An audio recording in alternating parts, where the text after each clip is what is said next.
सुप्रभात दोस्तों। अभी तक हम साहित्यिक हिंदी पढ़ रहे थे, लेकिन आज हिंदी व्याकरण पढ़ेंगे और हिंदी व्याकरण के अंतर्गत सबसे पहले संधि पढ़ेंगे। संधि जो है विभिन्न परीक्षाओं में बहुत ही उपयोगी है, चाहे वो एक दिवसीय हो, चाहे बोर्ड की परीक्षा हो, चाहे जो भी हो, सबके लिए बहुत उपयोगी है और प्रत्येक परीक्षा में इसके 2-4 प्रश्न आते ही हैं, कहीं न कहीं से आते ही हैं। तो आज हम संधि का अध्ययन करेंगे। यदि आपसे कोई पूछता है संधि किसे कहते हैं, तो आप बताएंगे कि दो या दो से अधिक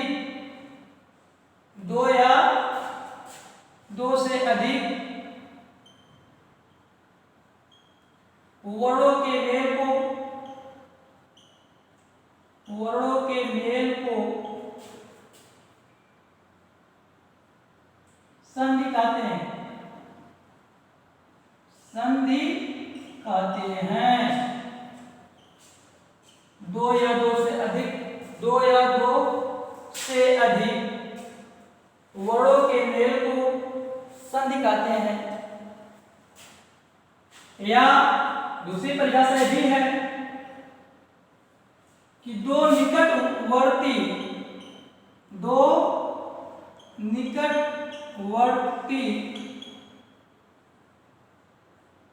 वर्णों के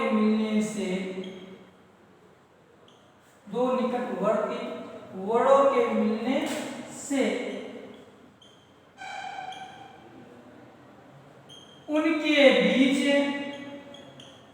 उनके बीच होने वाले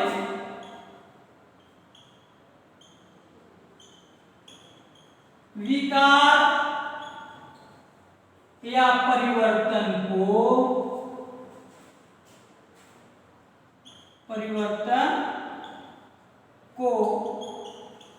संधि कहते हैं। क्या कहते हैं? संधि कहते हैं। संधि में दो पद होते हैं या शब्द, पद ताकर शब्द, जिसमें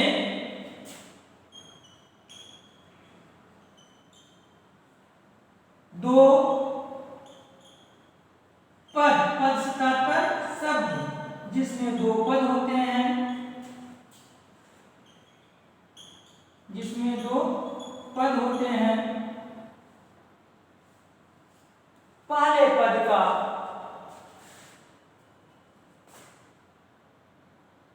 पहले पद का अंतिम वर्ण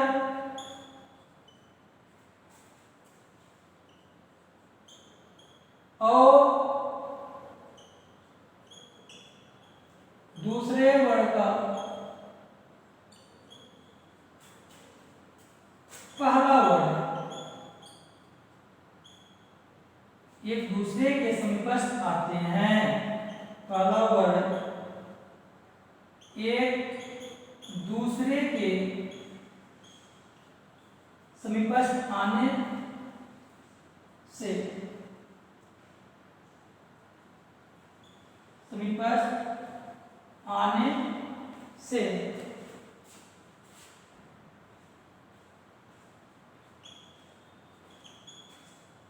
विकार उत्पन्न होता है।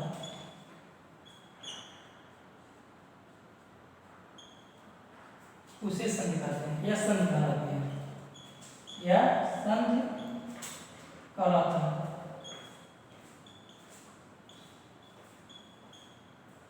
संधि का शाब्दिक अर्थ संधि का इसका शाब्दिक अर्थ जो है, संधि का शाब्दिक अर्थ है मेल या मिलाना, जोड़ या जोड़ना होता है। तो भी हमने आपको यहाँ बताया संधि की परिभाषा, तो इसमें दो शब्द होते हैं। शब्द को या पद भी हम कहते हैं। पद और शब्द में बहुत सूक्ष्म अंतर है, उसे हम आपको बात बता देंगे क्या होता है पद, क्या होता है शब्द। तो जैसे यहाँ पर बताया कि पहले पद का अंतिम वर्ण और दूसरे का पहला वर्ण एक दूसरे के समीपस्थ आने से विकार होता है। इतनी तो बात समझ आ गई होगी, लेकिन कैसे एक दूसरे से परिवर्तन होता इसी को आप बता रहे हैं। जैसे हम कहा था एक कोई शब्द हो, यहां पे अगर मान लीजिए विद्यालय लिख दिया, विद्यालय संधि पद है, संधित पद है। संधि विच्छेद जानते हैं ना, तो संधि विच्छेद का तात्पर्य होता है, संधि विच्छेद अगर कोई पूछता है तो संधित पदों को अलग अलग लिखने की प्रक्रिया को संधि विच्छेद भी कहते हैं। तो अब देखिए कैसे कि इसमें पहले पद का अंतिम वर्ण होता है और दूसरे पद का पहला वर्ण कैसे जुड़ते हैं, और जुड़ने के बाद उनमें क्या परिवर्तन होता है, क्या विकार होता है, इसको आप यहाँ पर एकदम स्पष्ट रूप से बता रहे हैं। इसे विद्यालय है, यह विद्यालय दो शब्दों से मिलकर बना है, हम सभी जानते हैं, विद्या धन आलय। अब ये इस विद्या, चूंकि जब संधि पढ़े हैं, संधि को हम संधि के अंतर्गत वर्णों का मेल करते हैं, तो इस विद्या को हम इस प्रकार लिख सकते हैं। कैसे? जिसे वा, जब इसका विच्छेद करेंगे विद्या का वा धन ई धन ध्या धन आ हुआ, और इधर पूरा लिखते हैं आलय, इसे इसका विच्छेद नहीं करते हैं। तो इस पहले शब्द का अंतिम वर्ण क्या होगा? आ हुआ, और दूसरे शब्द का अंतिम वर्ण क्या होगा? सॉरी, पहला वर्ण क्या होगा? ए आ हुआ, आलय का आ हुआ, और जब आलय का आ हुआ और विद्या का आ हुआ तो दोनों मिल गए, और दोनों किसका रूप बना दिए? दीर्घ आ का, तो बन गया विद्यालय। इतना तो बात समझ आ गई होगी। अगर इससे नहीं है तो दूसरा उदाहरण देखिए। इसे एक शब्द लिख दिया हमने यहाँ देवालय, देवालय में देवालय होता है देवालय बराबर देव धन आलय,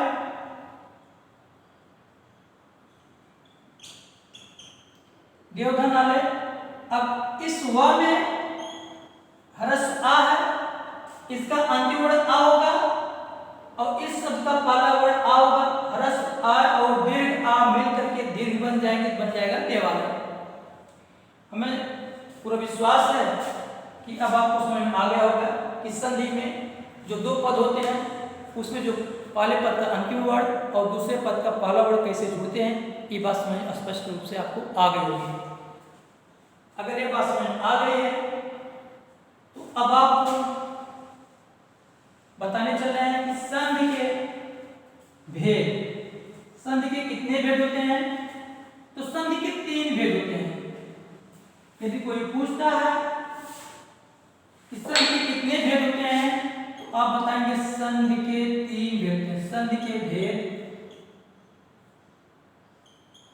इसे हम ग्राफ के माध्यम से बता देते हैं। 3 ग्राफ बनाएंगे। पहला जो होता है वो स्वर संधि होता है, दूसरा जो होता है स्वर संधि पहला, स्वर संधि दूसरा, व्यंजन संधि तीसरा, विसर्ग संधि। तीसरा विसर्ग संधि। तो संधि कितने भेद हुए?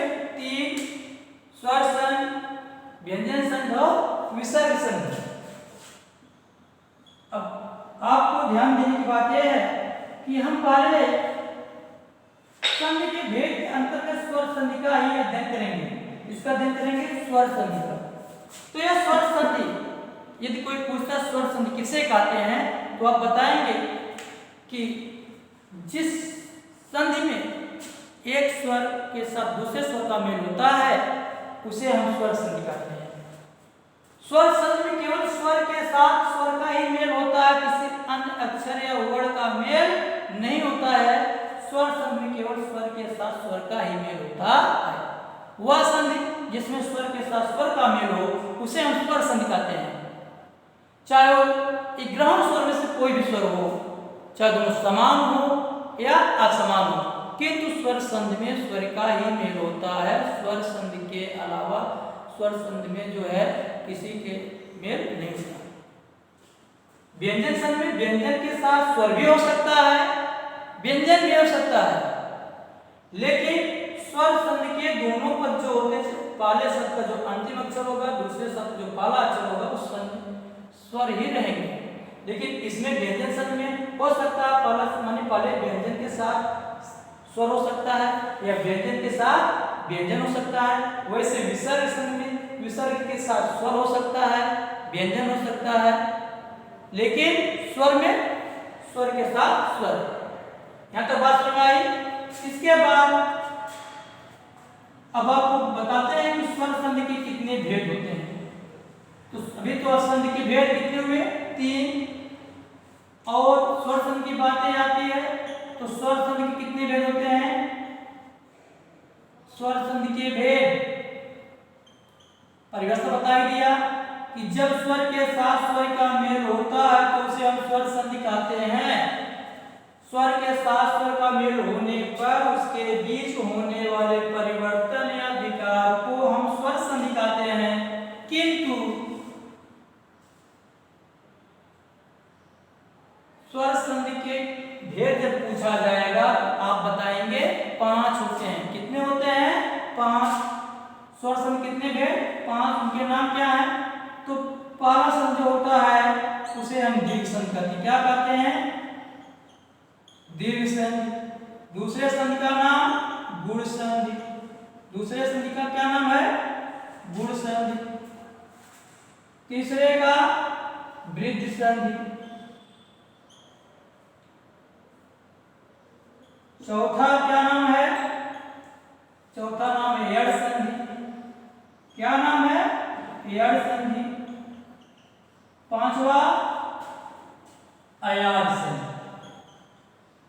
ध्यान रहे कभी कभी लोग पूछते हैं कि 7 स्वर संधि होती है, लेकिन 7 स्वर संधि हिंदी में नहीं होती हैं।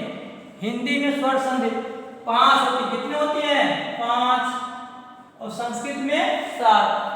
संस्कृत में 7 स्वर संधि होते हैं लेकिन हिंदी में 5। तो इस संधि स्वर संधि के भेद के अंतर्गत सबसे पहले हम दीर्घ संधि का ही अध्ययन करेंगे आज। तो दीर्घ संधि किसे कहते हैं?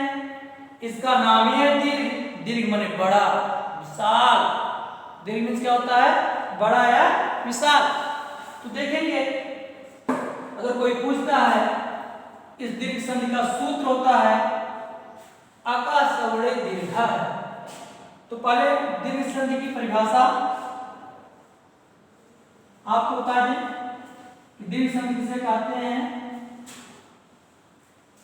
तो स्वर संधि के भेद 5 होते हैं। नाम को हमने आपको लिख दिया, बता दिया।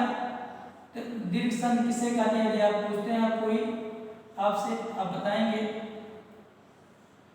पहली बात दीर्घ संधि का सूत्र है। इसके सूत्र का क्या नाम है? ब्रैकेट में लिख देते हैं। आपका है सवर्ण दीर्घ। एक दूसरी प्रतियोगी परीक्षाओं में आजकल बहुत ज्यादा पूछा जाता है सूत्रों को भी, संधि के सूत्रों को भी पूछा जाता है। तो यदि कोई पूछता है या परीक्षा में पूछा गया दीर्घ संधि का सूत्र क्या है, तो सभी संधियों का सूत्र दिया रहेगा। उसमें जिसका पूछा रहेगा तो अका सवड़े दीर्घ। सवड़े समान वर्ण। अका एक अक जो है प्रत्यय है, एक प्रत्यय है। बाद में कोई बताएंगे, चर्चा करेंगे, संस्कृत होता है। तो इसके अंतर्गत आ ई उ री कितने वर्ड आते हैं? कितने वर्ड आते हैं? 4। इन 4 वर्डों के आने पर इसी के समान वर्ड जब आ जाएगा तो सदैव दीर्घ हो जाएंगे। इनके समान वर्ड जब आ जाएंगे सदैव क्या हो जाएंगे? दीर्घ। इसलिए इस संधि का नाम रखा गया दीर्घ संधि। इसकी परिभाषा क्या है? यदि ह्रस्व या दीर्घ, यदि ह्रस्व या दीर्घ आ ई उ री के बाद ह्रस्व या दीर्घ आ यू री के बाद आ ई उ यही आए। ह्रस्व या दीर्घ आ ई उ री आए तो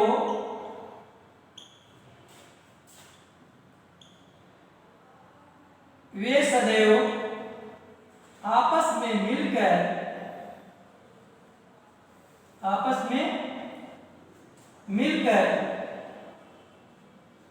दीर्घ हो जाते हैं। आपस में मिलकर दीर्घ हो जाते हैं।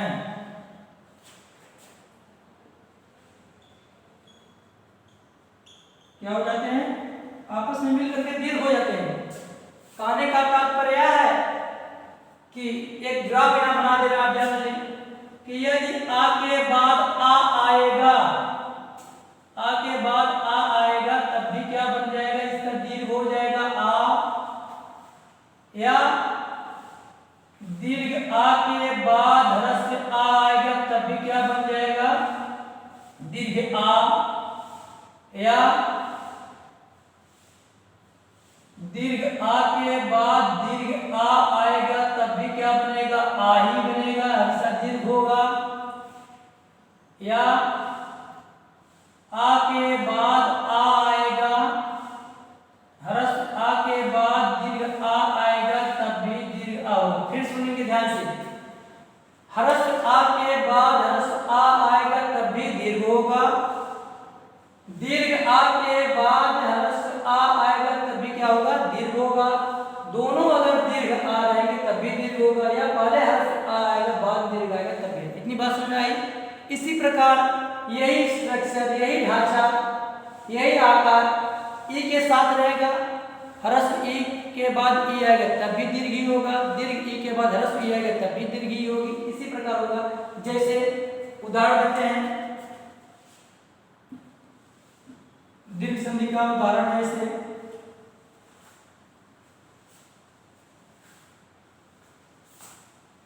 यहां में बताया ना कि आगे बाद आ, तो उदाहरण से देखते हैं। देवधन अर्थी, देवधन अर्थी। अभी इस व में अंतिम वर्ण ह्रस्व आ है और यहां भी आ है, तो दोनों मिलकर क्या बन जाएंगे? देवार्थी बने। देवार्थी शब्द बना क्योंकि आ और आ दीर्घ हुआ, यहां से ए आ निकला और प्लस ए आ, और दोनों बनाए किसका रूप? दीर्घ आ का। जब दीर्घ आ बन जाएगा तो ये द का ये द वहां पे क्या हो गया? गलत, चूंकि यहां से हमने स्वर को निकाल दिया और दोनों के मिला करके क्या बना है? दीर्घ आ बन गया है।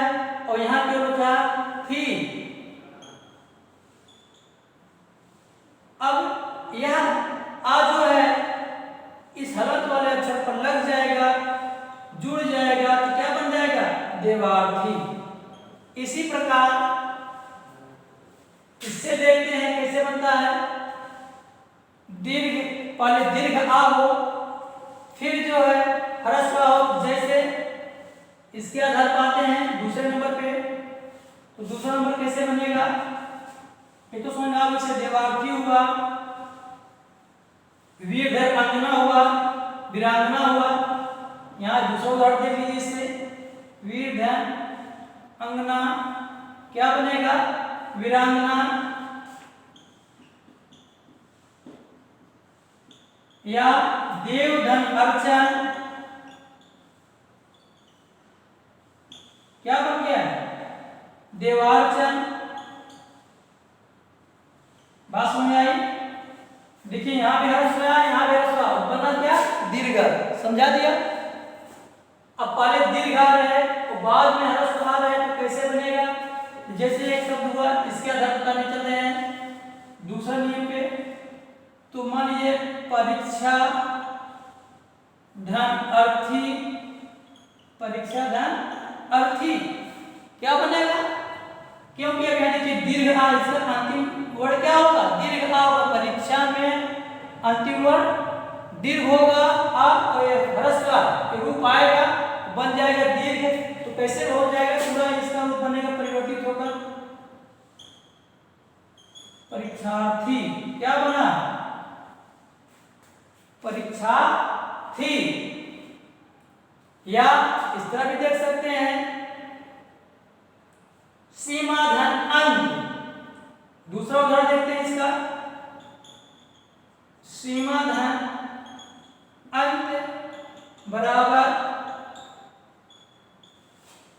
सीमांत, क्या बन जाएगा? सीमांत। समझ आए? फिर दोनों दीर्घ आ आते हैं तो कैसे ह्रस्व हो जाता है, सॉरी दीर्घ आ हो जाता है। तीसरे नियम पे चलते हैं, इसे देखेंगे कि जैसे मानिए यहाँ पर हमने लिखा विद्याधन आलय, बराबर क्या बन गया? विद्यालय, चूंकि यहाँ का भी ह्रस्व है और यहाँ सॉरी यहाँ भी दीर्घ और ये भी दीर्घ, दोनों मिलकर बना दिए दीर्घ, बन जाएगा विद्यालय। क्या बन गया? विद्यालय। बस में आई। देखिए पहले शब्द में भी दीर्घ आ है और दूसरे शब्द का पहला अक्षर भी दीर्घ, माने पहले शब्द का अंतिम अक्षर दीर्घ आ होगा। नहीं समझ में आई? इसे जब इसका विच्छेद करेंगे, संविच्छेद करेंगे, विद्या का ये हो जाएगा इस स्थिति में वा धन, ई धन, ध्या धन। अब तो समझ आ गया होगा। इसका अंतिम वर्ण क्या होता है? सबका आ दीर्घ और दूसरे शब्द का आद माने पहला भी क्या हुआ? दीर्घ, और दोनों बन के बना दिए मिलकर के दीर्घ, विद्यालय बना। या शिक्षा धनालय बराबर शिक्षालय। दूसरा देखते हैं उदाहरण, शिक्षा धन आलय बराबर शिक्षालय। बात समझ आई? इसी तरह तमाम है। आगे देखते हैं ई के साथ अगर ई आता है तो कैसे परिवर्तन होता है। तो अकस्मात दीर्घ, जब समान वर्ण आएंगे अक प्रत्याहार के अंतर्गत आने वाले स्वर के साथ, जब अक प्रत्याहार के स्वर आएंगे तो वे आपस में मिलकर के दीर्घ हो जाते हैं। इसीलिए इस संधि का सूत्र के नाम इस संधि के सूत्र का नाम रखा गया अकस्मात दीर्घ। तो अब अभी आपको आ से बता दिया, अब दीर्घ ई से बता रहे हैं। यदि ई के बाद ई आएगा तब भी दीर्घ ई होगा। क्या होगा? दीर्घ ई। फिर दीर्घ ई के बाद यदि ह्रस्व ई आएगी तब भी क्या होगा? दीर्घ ई। या दीर्घ ई के बाद दीर्घ ई आएगा तब भी क्या होगा? दीर्घ ई होगा। यहां तक बात समझ में आई? या ई के बाद दीर्घ ई आएगा तब भी दीर्घ ई ही होगा। इतनी बात समझ आई? इसी प्रकार उ के बाद उ आएगा, ह्रस्व उ के बाद ह्रस्व उ आएगा दीर्घ उ। दीर्घ उ के बाद अगर ह्रस्व उ आता है तब भी दीर्घ उ हो जाएगा। दोनों दीर्घ उ आते हैं तब भी दीर्घ उ होगा। जैसे ई का स्ट्रक्चर बना, आ का बना, वैसे उ के साथ भी होगा। तो उदाहरण देखते हैं ई के बाद ई कैसे आता है। जैसे पहले इसके रूप में आ जाते हैं, यहाँ लिख देते हैं, आपको भ्रमित नहीं होना। गिरधन ईस, गिरधन इंद्र, गिरधन इंद्र क्या बन जाएगा? गिरेंद्र। क्यों? क्योंकि अंतिम इसकी इस शब्द के अंतिम वर्ड क्या होगा? ह्रस्व ई होगा। नहीं समझ आया? ह्रस्व कैसे होगा? इसका जब हम संविच्छेद करेंगे तो ग धन र, ग धन ई, फिर र धन ई। इसका मतलब समझ आया? हलंत लगने का तात्पर्य, किसी भी जब अक्षर पर हलंत लगाया जाता है तो वह अक्षर आधा होता है, भले ही पूरा लिखा जाए। कहने का तात्पर्य दूसरे शब्दों में कह सकते हैं कि यह अक्षर या वर्ड स्वर रहित है, इसमें स्वर नहीं है। अब इसका छुट्टी की मात्रा कैसे होता है? किसी पर अक्षर लगाया जाता है, जी बन जाएगा, रग भी ऐसे बन जाएगा। तो इसका एक अक्षर दोनों मिलकर के क्या बन गए? गिरीन्द्र। क्या हुआ? परिवर्तन कहाँ हुआ? अंतिम और पहले वर्ड में दूसरे के। या इसे इस तरह भी दूसरा उदाहरण इसका देख सकते हैं, कपि धन इंद्र, तब भी क्या बन जाएगा? कपिंद्र बना। अब किस दूसरे की उदाहरण देखते हैं। इसके माध्यम से कैसे बनता है कि हर्ष दीर्घ ई के बाद यह हर्ष व्यंजन कैसे हो जाता है, तो देखेंगे। इसे हम बना रहे हैं, आप इसे लिखेंगे रजनी, रजनी, या अगर ये नहीं आता है यहां से ले लीजिए मही धन इंद्र, मही माने पृथ्वी, मही धन इंद्र माना महेंद्र, क्या हो गया महेंद्र, क्या बना महेंद्र। या योगी धन, दूसरा उदाहरण देखते हैं, योगी धन इंद्र बराबर योगींद्र, बात समझ आई। दीर्घ ई के बाद हर्ष हो जाए दूसरा नियम के अनुसार, तो हमेशा दीर्घ हो जाएगा, इतनी बात समझ में आ गई। अब तीसरे नियम पे चलते हैं कि दीर्घ ई और ई के बाद ई कैसे होता है। आप सभी देखेंगे कि जैसे रजनी, रजनी धन ईश बराबर क्या हो जाएगा रजनीश, रजनीश, रजनी धन ईश बराबर रजनीश। तीसरा आगे देखते हैं योगी धन ईश्वर, इसी का उदाहरण है योगी धन ईश्वर बराबर योगीश्वर।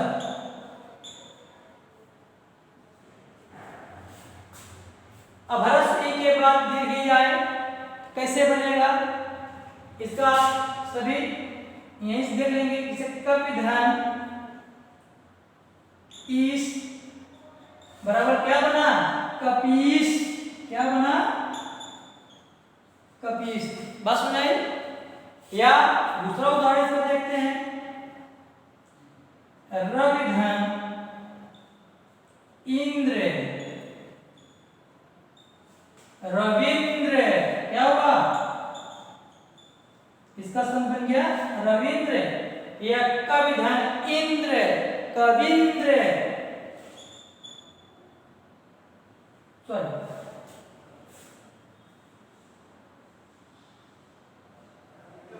ये गलत हो गया, रवि धन ईश हो गया, अब बन गया रवीश, क्या बना रवीश। ऐसे कप धन ईश बराबर कपीश।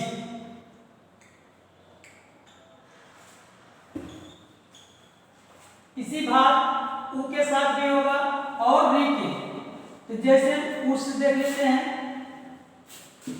उ के साथ उ कैसे आता है। मान लीजिए हमने यहां लिखा वधु धन उ के संबंध में बता रहे हैं,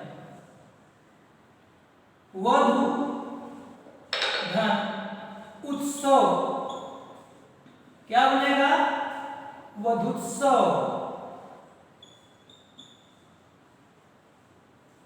क्या हुआ वधु धन उत्सव वधुत्सव। दूसरा उदाहरण देखते हैं तरह से भाम धन, भाम धन उदय बराबर भामुदय।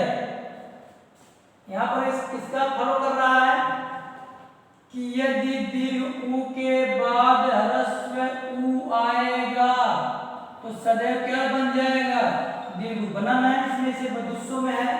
ऐसे ह्रस्व उ के बाद ह्रस्व उ आया तो दीर्घ उ बन गया भामुदय हुआ, यहां तक समझ आया।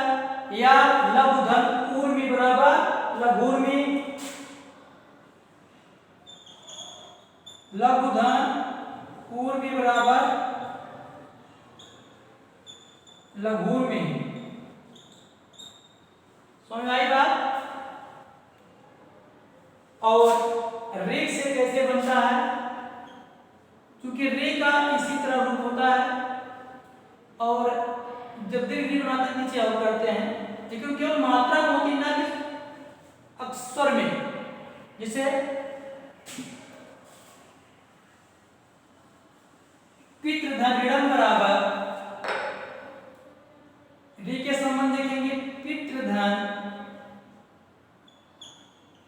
ऋणम या ऋण, संस्कृत में ऋणम नहीं बोलेंगे, हिंदी में बोलेंगे ऋण। पितृधन ऋण बराबर पितृण, तो इसका दीर्घ ऐसे होगा, दो बार मात्रा लगाते हैं पितृण। मातृधन ऋण बराबर मातृण।